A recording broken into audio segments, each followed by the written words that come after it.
Hello, and thank you for joining us. My name is Bill Huebsch, and I'll be your guide today as we study and explore the best ways and methods to help people grow in faith.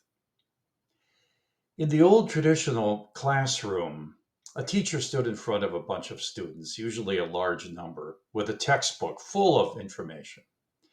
The teacher read that textbook to the students or explained the elements of the textbook to them, or maybe sometimes the students read parts of the textbook themselves. There were exercises, and in the end, it was difficult to understand exactly how faith was being shared and integrated. There was a lot of understanding, a lot of knowledge about faith, but the deeper movement from the head to the heart often did not occur there. Instead, these days, we recommend a new method of teaching, whether you're working with junior high or high school or with youth groups. In confirmation programs, this is powerfully effective. With the RCIA, I know of no more effective method. With small faith sharing groups, with young adults, with adults, or even in people's homes as families come together to study their faith. This method of learning is a powerful and effective tool, and we call it the Roundtable method of learning. It's called Roundtable because the material that we give you is presented in bullets, or what we call faith statements. And these bullets or faith statements are reflections on sections of the Catechism of the Catholic Church. It's the real core of our faith presented to you in plain English. The method we use is this: everyone gathers, there's a designated leader, and the leader, him or herself, is also learning. We all learn together in this method.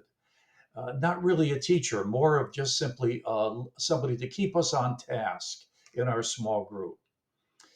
We know that people learn best in small groups. 30 is too many, 20 is too many, even 10. We recommend instead a group of 6 to 8 learners and it can be people of many ages learning together. It doesn't have to be groups that are enclaves of the like aged or like minded. And in the process, we go around the circle, each participant reading a single faith statement or bullet aloud. And we read and listen, we say, with a pencil, so that as you're listening, you're noting in your book ideas that surprise you or that inform you or move you at your heart. Or you might want to note something that you have a question about, or perhaps something that struck you as significant or particularly important. So we listen with a pencil. We go around the group reading these faith statements aloud slowly. Don't rush. There's no hurry. Simply take your time and let the faith statements sink in.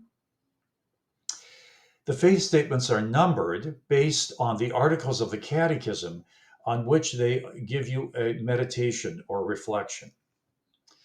At the end of the faith statements, we go back around the circle one more time, and this time we share faith. We respond to discussion questions that we provide you right in the booklets to integrate that learning into your heart and into your life. We move here from the head to the heart, where we suddenly now see our own lives through the lens of the faith that we are studying. And then at the end of the session, we go back around the circle one more time. Do you see why we call it roundtable learning? We go back one more time, and this time we pray, offering God our thoughts and prayers based on what we have just learned. It's an intimate and powerful and effective way for growing faith. So, my friends, I hope that you will yourselves be part of a small group doing this kind of learning and using these 12 booklets in the series that we have of growing faith to really help us learn in plain English and in our hearts what it is to which God is calling and leading us. I wish you grace and peace as you proceed through this process. and I offer you my own prayers for the success of your program at whatever level of the parish you are working. I also thank you deeply for the profound work that you do in your parishes to help people grow their faith. Thank you very much.